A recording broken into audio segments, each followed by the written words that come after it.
আমাকে কিছু রজনীগন্ধা আর গ্ল্যাডিওলাস দিন।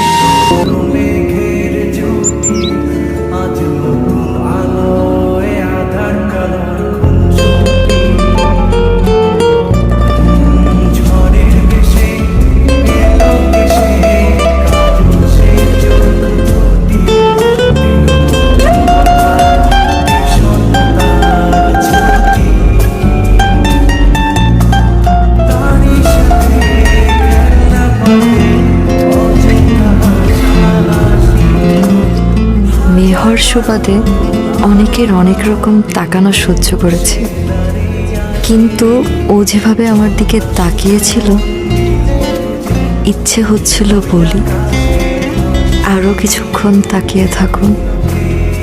এত মুগ্ধতা নিয়ে কেউ আমার দিকে এভাবে তাকায়নি কখনো। আমার নেয়ার কথা ছিল রজনীগন্ধা আর গ্ল্যাডিওলাস, কিন্তু ও হয়তো জেনে বুঝেই আমার কেনা ফুলগুলোর সাথে কয়েকটা কাঠগোলাপ প্যাক করে দেয়।